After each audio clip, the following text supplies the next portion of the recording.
so it's Sunny in the Shade. Get into it. Oh, yes. As Here you we can are. see, delayed reaction.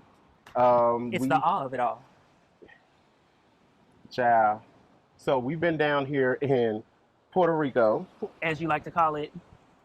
Puerto Rico. Okay. Honey, we'll keep professional. Oh. But we're down here currently in San Juan, Puerto Rico. And we've had the pleasure to kind of explore the island at a very minimal capacity. But we just wanted to kind of get on video with y'all and send salutations from here and let y'all know about some of the things that we kind of experienced while being here.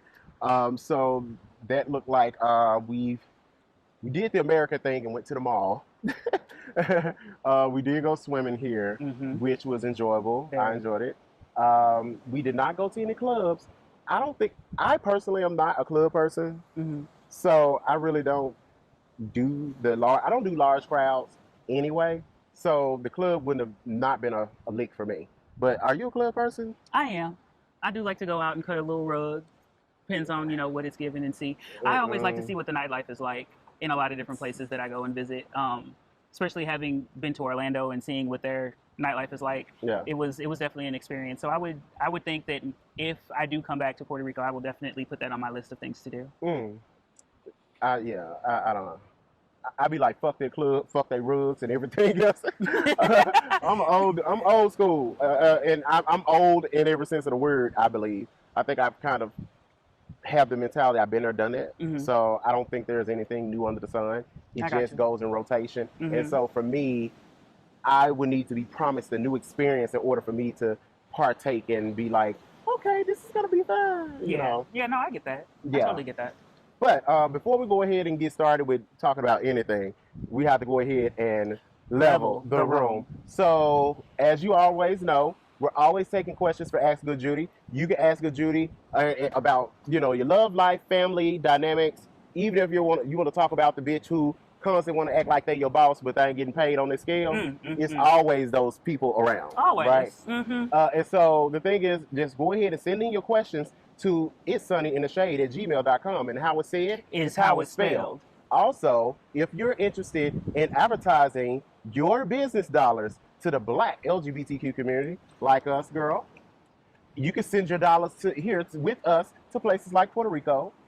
As you see, we're advertising and spreading the word about It's Sunny in the Shade podcast here in Puerto Rico, baby. Look. Yes, give it to them. But you can go ahead and make your small business dollars for a big business impact like this opportunity here. Just go to itssunnyintheshade@gmail.com, and how it's said is how it's spelled. And remember, when you do send that email, send us as much information as you can about your business. That way we can go ahead and kind of hit the ground running. And your business can be advertised by any of the podcast hosts from It's Sunny in the Shade, including St. Louis Maverick and whatever else, child. But also, finally, but definitely not least, make sure that you go and check out all of our episodes. Season 4 is going on right now. And you definitely want to go ahead and get your head start on those episodes. Full episodes, at least 45 minutes. I was going to say. We have long-winded conversations. We do. They get deep, and they have a lot of different segues and avenues, which always lead into another great episode. So. Right. And so what we want to do is make sure that you go to all the places you need to go to get these episodes. So you can go to YouTube, iHeartRadio, Apple Podcasts, Google Podcasts, Spotify, Overcast, Breaker, Stitcher, Pocket Cast, Radio Public, and anywhere podcasts are available. And there's a huge fucking iguana right here in front of our camera. If y'all can see this. If y'all can see this, my Lord, I might have to go get a picture. Lord, go ahead. Lord have mercy, Jesus. We will add this. We'll share the picture with you when you see this. But this iguana, and it's throwing his neck. And why did I get it? For the picture. Yeah. When I tell you the water was popping up right behind it, oh baby, it knew what it was doing. It knew I was here. It knew I was here, and it still knows I'm here, and I'm here for it all. Look. This iguana is huge as a fucking dog. It really is. It really is. See, this the shit. This don't happen in Memphis, Tennessee. This down here in Puerto Rico or St. Louis, Missouri. And why is it throwing its neck and doing all the stuff? I have no idea. I'm gonna have to look that up because I truly do want to know. I never seen them do that. And what I'm tripping off of is not in captivity. They freely roam the island, like for real. we don't have to get back to the show. Lord have mercy. Baby, I tell you, when in Puerto Rico, the squirrels or iguanas Baby, right. show up. Baby, they show up. My goodness. Moving on swiftly and professionally. We want to make sure that you guys stay on the up and up with us. If you want to follow on social media, you can go ahead and now do that while you watching this video or you're listening to this video. You can go and do that now on Twitter and also on Facebook and of course Instagram. Yes. And you just type in "It's Sunny in the Shade" and how it's said is how it's spelled. And so I have to say, we kind of started talking about this, and I think it's worth having a conversation on the episode about automatic gratuity and that whole thing. So is it a thing? Why is it a thing? Let me break it down for you and just set it up because I think St. Louis Maverick and I kind of had a black folks from Memphis and St. Louis epiphany. While we were down here, and I just thought that was really interesting that the conversation took the way it took. But anyway, so since the pandemic, a lot of food places and restaurants alike have automatically added 15% gratuity to whatever you order, whether it's takeout, dine-in, anything like that. At least 15. At least 15. And it doesn't matter if you're a party of 1 or a party of 5. And so what we end up noticing here, this iguana it's is like killing it. giving me. So sorry. I'm like, it literally went from this way and climbed up. This iguana is like in the shot as if the camera is recording it. Right. Okay? It wants to be on the episode. Child. It wants to be on the episode. We don't have to give y'all a picture of this. Take a picture. I got it. I'm here for it. We're going to have to show y'all the picture of this iguana. If this motherfucker start throwing his head up, I'm going to holler.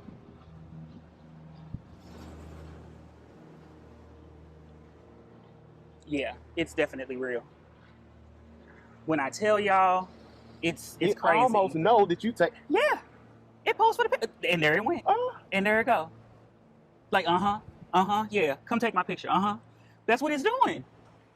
The devil. And hell, it might even agree that half the time it don't deserve no doggone gratuity at most of these restaurants either. I know you're trying to help us get back, but I'm like, this iguana is giving me fucking. Excuse me. But, okay, back to the gratuity issue. So restaurants and places alike, whether you're doing takeout or dining in, they have now automatically added at least 15% gratuity to your tickets since the pandemic. The issue that I see that happens there is that service in a lot of these places wasn't even up to standard to begin with, exactly. Right? Like, everybody can't be no fucking Chick-fil-A, baby. That's why Chick-fil-A is who she is, okay? Baby, she got Jesus chicken, and she gonna give you good-ass customer service. So even if you're a full-blooded Hebrew and you want some Jesus chicken, they ain't gonna treat you no different. You can go get Jesus chicken and you're gonna get superb fucking customer service. Correct. Baby, everything you ask is gonna be their pleasure. Every day but Sunday. Every day but Sunday. Because they praise the Lord, okay? Hallelujah. They gotta go get the chicken from somewhere. It's from Jesus. It is. They go see Jesus on Sunday, okay? So, point and fact, a lot of restaurants and food service places, they don't have good customer service. They never had good customer service before the pandemic, and they definitely don't have it during, right? Correct. And even post, because now, Joe Biden, Big Daddy Biden. Yes. He matter of fact, he's going to relieve a lot of us of our tens to 20s of thousands of loans, student loans. So Big Daddy Biden, he fucking with me on the caramel. However, the situation is, he said pandemic over. But you motherfuckers ain't making this 15% gratuity, automatic gratuity over. Right. And your service still ain't improved during the pandemic. Correct. And you had opportunity to pay people to train them and get them paid and collect a little extra coin because most of the restaurants, they put that automatic 15% gratuity on your ticket. That doesn't automatically mean that the servers or the staff who's supposed to receive that money is getting that money. Correct. That probably 9 times out of 10 is going back to the restaurant business. owner. Exactly. Yeah. So if you have a person that's maybe making, or making a $20 purchase, right? A food purchase, and it's automatic 15% gratuity, you're looking at, a person paying, a significant amount of money on top of the $20. And on top of that, the server is not going to get the money. Correct. In which I'm like, in a lot of cases that happen. Now, let's talk about the case where the server do get the money.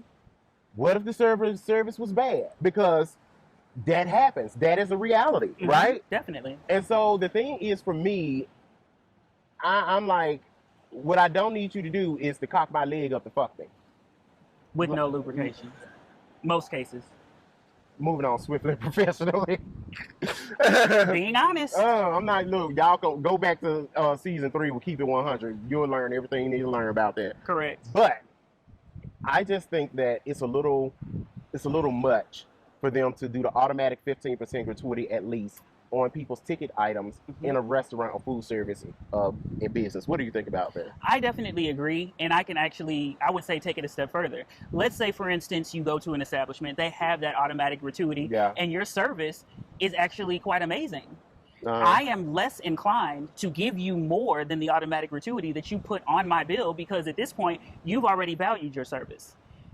So therefore, I have no reason to increase that. And then also keeping it in line with what we're currently talking about now, if the service is bad, I know plenty of people who have actually not paid the gratuity or paid a lesser amount and then decided to dispute that good charge if it ran through for anything more than what they decided their service was worth. So they're not paying for the gratuity, nor are they paying for the items that they collected at the restaurant. At that point, yes. You can definitely dispute that.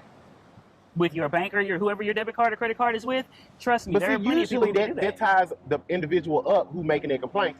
And I know a couple of places like my bank, they will automatically cancel your card if you dispute a charge.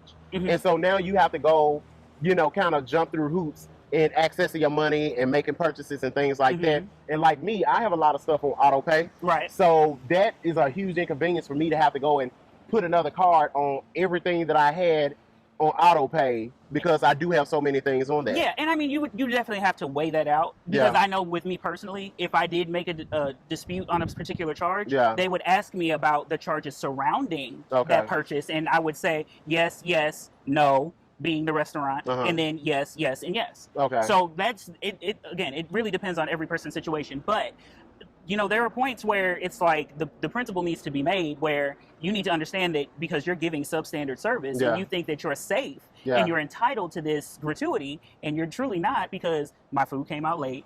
Another table who ordered or was sat after me got their food before I did. And my food is not fresh. That part. There's so many different reasons why automatic gratuity will shoot an establishment and its employees in the foot. Oh, yeah. But then, and so, okay. Because what I'm thinking about is like, all of those things from the customer standpoint can be what's happened. That's what's transpired. Like, my food's not fresh. It came out late. I didn't get good customer service. You only brought me, one drink where I'm supposed to get free refills. Like if I'm sitting here waiting on my food, if I'm waiting an hour for my food, I'm like, okay, at least come by my table a couple of times within that hour and refill my drink if I'm drinking it that fast. I know, like for me, I'm a guzzler when I go to the restaurant. Like it would help for the server. It's much better for the server to just bring a pitcher of whatever I'm drinking and leave it at the table in comparison to constantly refilling my glass, because they're going to feel like, okay, first off, this big bitch thirsty. and second off, the whole thing is like, it could be annoying for them because they have other tables that they need to serve. Correct. And I don't want them to go back and forth, and then they feel like, okay, because they walk back and forth so many times for me, now they should be getting at least, not just at least 15%, but they should be getting 18 or 22% in gratuity, because they made an extra effort to keep the table satisfied. Correct. In that respect. Yeah, definitely. I can see that. So, and then not only that, when you actually make sure that because I like to think that I don't have unrealistic expectations when going into a restaurant, right? And I feel the same way. So if I, happen to need to wait a little bit longer, simply check in with me. Yeah. Just let me know, hey, our kitchen is a little bit backed up. We have these things going on today. We just had a very large party. It might take us a little bit longer. Is there anything I can get you in the meantime to make sure that you guys are taken care of? Right. You know what? Then that way I can go ahead and say, you know what? I'm really thirsty. Just go ahead and bring me a picture of whatever it is. Okay. I promise you I'll be out of your hair and I'll be one less person you need to worry about. I like to feel like I'm very easy to please when it comes to being in a restaurant. Yeah. Keep me satisfied, keep me occupied, and I'm good. Yeah. I won't even bother you.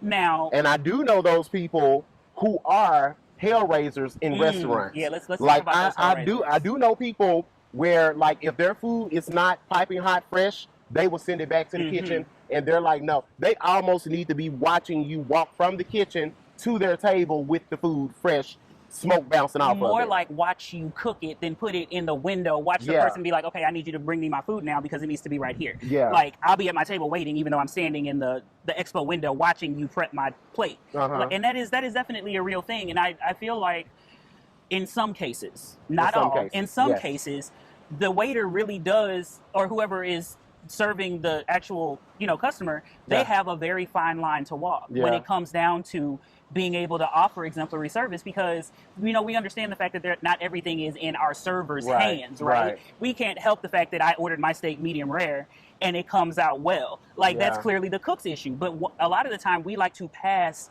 that particular piece of the relay onto the server, and that's not necessarily fair, right? I get it. So that's where, for me, I know I like to go ahead and be like, hey, I ordered this medium rare. This is well done.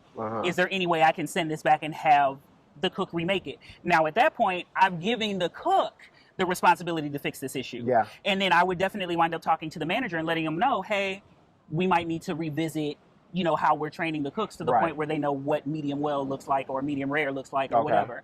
But I'm never going to pretty much like put whatever is not my server's responsibility on them. Their responsibility is to make sure that I have a clean table to sit at, silverware to eat with that is clean as well. My drinks are full, and I might order. And if I order my appetizer, that it comes to me when I need it, because I'm ready to eat. That's why I'm here. So if I want to sit down and I want to have a good time, and you are supposed to be the face and the representation of this establishment, because I'm not dealing with the cook unless my food is not cooked properly, right? So it's just a matter of just making sure that you have realistic expectations when you go there and you hold the proper people accountable. Yeah, I agree. I agree with everything you're explaining. So I guess this is the point where we're going to take a quick moment, make sure we get some bills paid. Yes, baby, because they are due. Ooh, are they due? Yes, they are. Woo! Overdue. Not overdue now. Overdue. I mean, they only posted at midnight. We okay. Child. We all right. But look at this. Can you blame? If y'all saw this view, I promise you would understand why the bills didn't get paid at midnight. It's all of this. And water, I have not trees, spent any bill money on this trip. That part. We've just been preoccupied, and that's okay. Right. Well, we're going to go ahead and take a quick break and get those bills paid. And I'm going to go get more pictures of this iguana because it's still posing for me. It is. And we'll be right back talking about gratuity. Yeah. I had to do that at least once. I see. Okay, take niggas nowhere. Anyway, we're back. It's Sunny in the Shade. I'm the DM. And this is the St. Louis Maverick. And we still out here in Puerto Rico. AKA Puerto Rico. San Juan, Puerto Rico. So before the break, we had a conversation going on about the automatic gratuity that happened in food service businesses, and also just talking about how that is not always a great thing. Now, I am a person where I do kind of take offense when a lot of people in the food service industry, they like to say, oh, well, if you can't pay for the tip, then you shouldn't be going out to eat at a restaurant. And I'm like, I understand that.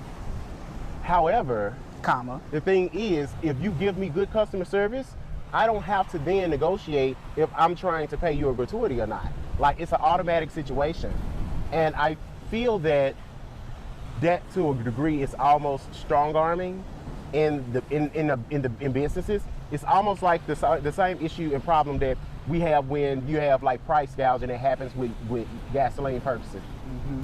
Even with price gouging with life-saving medicines like around diabetes and HIV and heart medicine and things like the stuff and cancer medicine, stuff that we know that people absolutely have to pay dividends for to have. A lot of people love to try to price gouge, and I feel like this is the way that the food service has found a way to actually do that same thing. So that's how I kind of like interpreted and found it, a problem. Correct. What do you think? I definitely agree with you on that, and I feel like the pandemic definitely has done a number for all of us, right? Yeah. Like, I mean, we've all felt it in some way, shape, or form. Like, COVID done sat here and raised the price of freaking vegetables in the doggone grocery store, right? Yeah. So we can expect that everybody is feeling it. And, financially speaking, when you are an entrepreneur, especially, I know you understand this, and I understand it too. There are points where we feel like we have to do whatever it is we can to make sure that our small businesses thrive. Because Absolutely, that's definitely what absolutely. we feel like we need to do. Now, if you feel so inclined that you feel necessary to put a tip jar out, I can understand that you feel like you're struggling. However, you also need to be cognizant of the message that those particular types of actions can have. But see, this is where I think the difference is, like, we're both entrepreneurs, and we offer services to people, but it's not food service, right? Definitely. So, okay, the whole tip jar thing is kind of out of reach for us and what we do.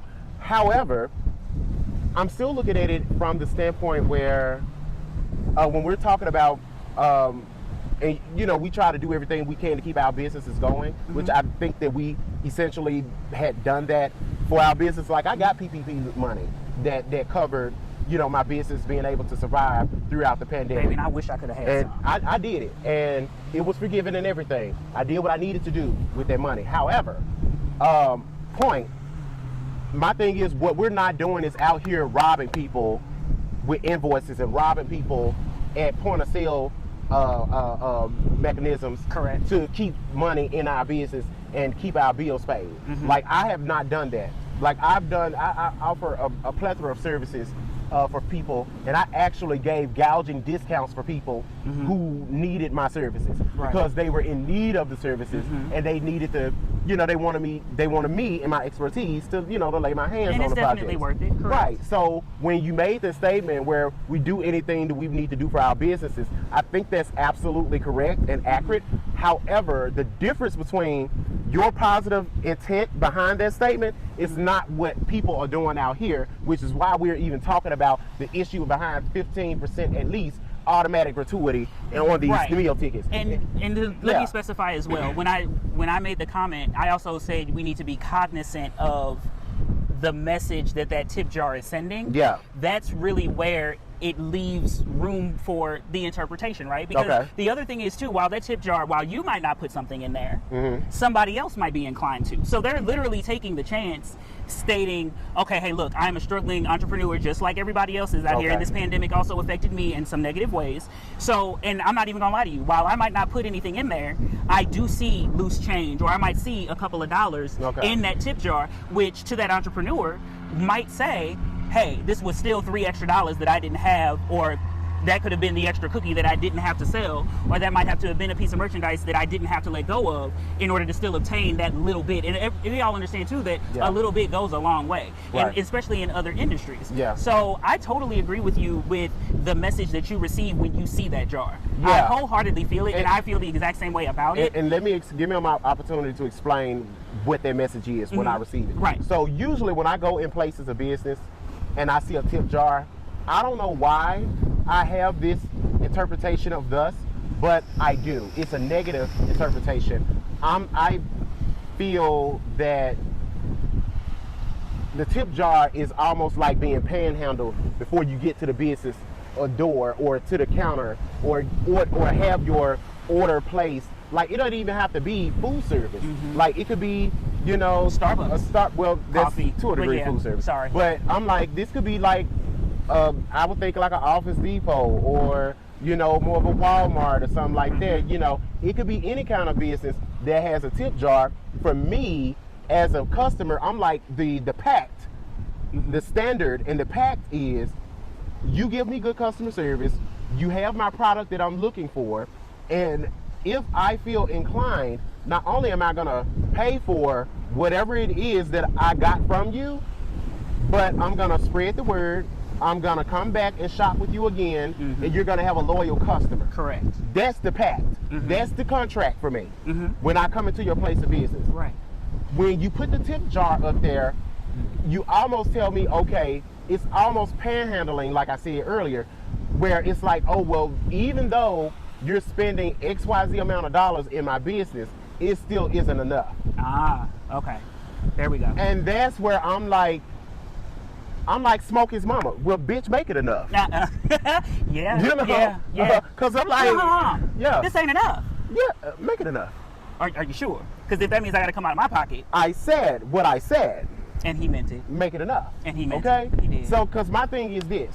If I come to your business and you're charging, and let me lean back into food service. If I come to your business and you're charging me $10 for a salad It better be a good-ass salad. that I could go and purchase at the grocery stores that I pass to get to you for $5. And there go the crabs she was talking about. And then, the crab heard salad and was like, "Ooh, let me not be a part of this conversation." This Puerto Rico got the iguana over here. Child got the crab over there. Mr. Krabs and goddamn it, Iguana the one, Joanna the iguana. Thank you, bitch. Joanna the iguana. See, this is what happens when one of the twins activate. Okay, Joanna the iguana and Mr. Krabs. Mr. Crab. But back to the point. If I'm willing to pass businesses, I can pay half price and get the same product from you, but I'm choosing to come to you. I'm willing to spend my gas money, my time, and resources. I was just going to talk about that. There's a lot that goes into that decision. Exactly, to come to you. So don't insult me with a tip jar. And that's I just take that as an insult. I feel you. And I add this.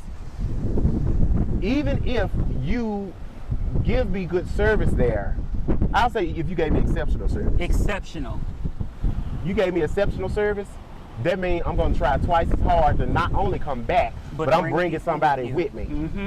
That way, that $10 that I paid for this salad from you, now I'm going to make sure they order $20 worth of shit. So now you got my 10 that I normally give you, and they 20. Yep. So now each one teach one. You got $30 coming out of me and this greedy bitch, okay? And we coming to you almost every week. Let's speak. My greedy ass friend with their $20 got 5 other friends because they fuck around and they all work at the same place, and they think and she talk you up and can bring in them people.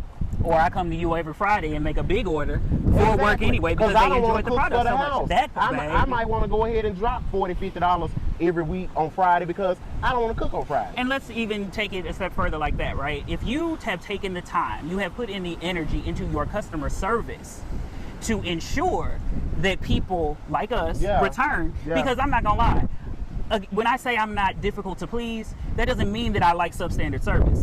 What that means is if you have sat here and you have taken the time to make sure that I'm okay, there are things that you do in customer service to make sure that somebody feels welcome, that your product is up to par, that I feel worthy of being able to spend my money in this establishment. If you win my seal of approval, baby, I'm gonna talk you up bigger than anything. I might even, that goes on my social media. That'll be all over anytime. Yeah, like I'm literally sitting here telling people, hey, look, this place has some fire ass salad. Like, the mug is $10, but baby, I'm not gonna find a $10 salad like this anywhere else. Period. So if I'm sitting here and I'm doing these things, I'm doing you the service the same way you did me the service of making sure that I was well taken care of. And that's the whole point to it all. My thing is, if you give me good service, you give me what I paid for, you got my money and some. I'm gonna make sure people around me shop with you and break bread with you. And you can even your business you gonna have long money. Yeah. You gonna have a line of customers just for me. I'm gonna fish for you. Exactly. So that's that. And to me, the tip jar kind of shows, okay, you're kind of reaching for low hanging fruit. In that respect. Yeah. And I think that we pretty much like we nailed it. Baby, yeah, we packed it, signed it, sealed it, and delivered it. Spent that good $4.50 in gas money in order to deliver it too. So that's not a cheap situation. But and I think that beside that point, talking about gratuity, right? I think that the initial situation that had us talking about this was actually from me looking at places like Uber while down here in Puerto Rico. Yeah. And like their rates, they're like I know in Memphis, at any given time, getting an Uber, first off, you got the option to get Lyft or Uber. So there's the competition right there. And then it's like, okay, well, usually Uber is more expensive than Lyft, and, from the Memphis area. And so I would end up going to Lyft. Now down here, we've been able to kind of move around and do what we need to do, and we're maybe paying anywhere between $5 to $7 for a one-way trip to somewhere to get dropped off or whatever, which is not too bad, because I'm like, okay, round trip, at the most, you paying $15, $16. Right. I'm like, okay, I can take that. You know what I'm saying? Because, I mean, we're pretty much in a resort area, as you can see here in this beautiful background. With that being said, they still kind of ask you, like they ask you all these questions about the driver and all this stuff, which, you know, normally a lot of these places do, but they also ask you to give them a tip. Even with Uber Eats, like we utilize Uber Eats here. Now Uber Eats here actually is very, very expensive because we ordered Subway and I think it was like a $35 ticket just to pay for the food, and then the taxes, the fees, and the tip. It was almost $40, and I got a foot long, 2 cookies, and I got a drink, and he got a 6-inch, 2 cookies and a drink. And yeah, so that gratuity or that tip that was added on there, I was like, it was necessary because, you know, I'm imagining I don't want to be, you know, any Joe Blow out there driving, you know, doing Uber Eats, and no one tips me to deliver their food to them. Right. You know, and I would say, quite understandably, the position we're in is we're tourists here and visiting. So we don't absolutely have the means to go and get it ourselves. Right. So it's a convenience. It's definitely a convenience. So there's the trap. And I think the other piece that we also need to consider too is, you know, kind of like the discussion that we had about it being, you know, an island and everything is imported, right? So that automatically adds some level of difficulty and difference in price when it comes to the normal things that we're used to. You know, and you know, even with the videos and stuff like that we've watched, it's been a really good reference point because it makes it puts it in a lot bigger of a perspective with a lot of what we got going on here. I was hoping to say, is there a major red team back there? Because they blowing this whistle. It's real.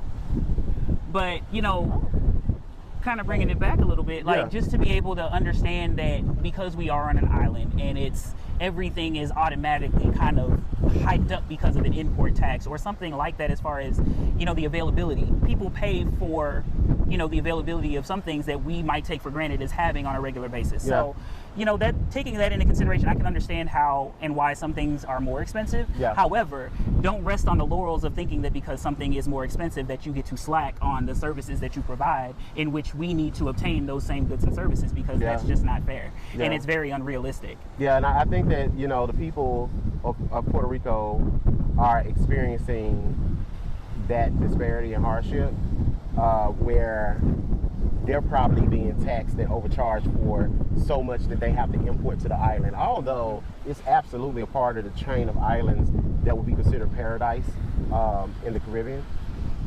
However, I think it's a gross disservice to the countries in this area to pass on the cost in those respects, you know, in that subject matter, like for goods and services. And then also just the interactions. When the interactions for me are subpar, that makes it even more difficult to actually go ahead and do that.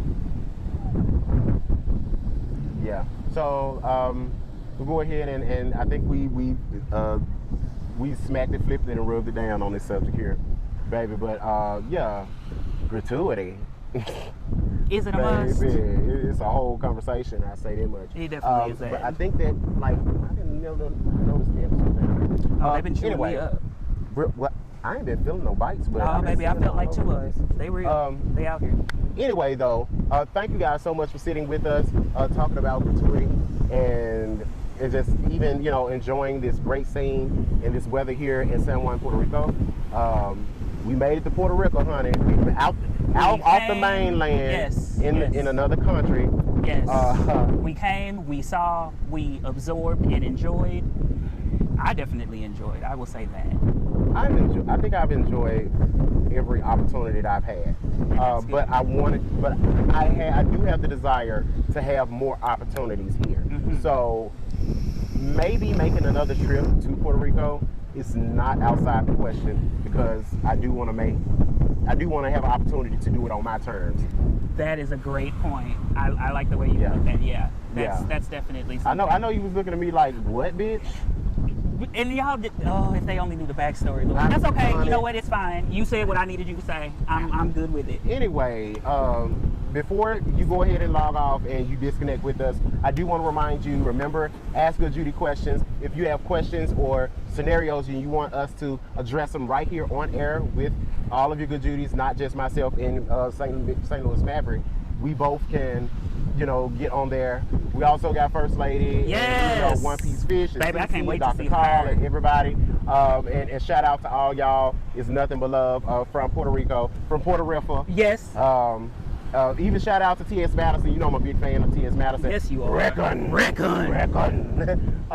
However, all right, so we have, I think we smacked it, flipped it, and rubbed down this subject on this video, gratuity. I think that you guys, I want you to chime in. Go ahead and find us on social media. You can do that at Facebook and Instagram, and just get in the chat and let us know what you think. Mm-hmm. Do you think that the automatic gratuity is necessary to even do? And has it helped with better customer service and food service? Or even if you're in the food service industry, sound off. Like, do you think that the 15% has helped with you making more money?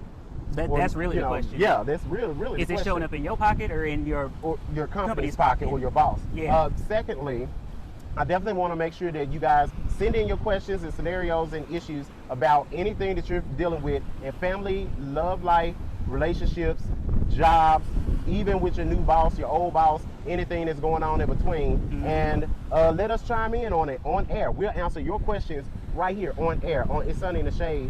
Just type in It's Sunny in the Shade at gmail.com. And how it's said is how it's spelled. Also, if you want to get every episode and get all the tea like this here, you want to make sure you get connected with us and tuned in. Like we were saying, Facebook and Instagram, but you also need to go to YouTube, and you can watch our full episodes for season 4 right here on YouTube and other places and platforms like iHeartRadio, Apple Podcasts, Google Podcasts, Spotify, Overcast, Breaker, Stitcher, Pocket Cast, Radio Public, and anywhere podcasts are available. Thank you guys so much. It's always sunny in the shade. It's the DM. St. Louis Maverick here. And we will see you guys in the next episode. All the way from Puerto Rico. See y'all later.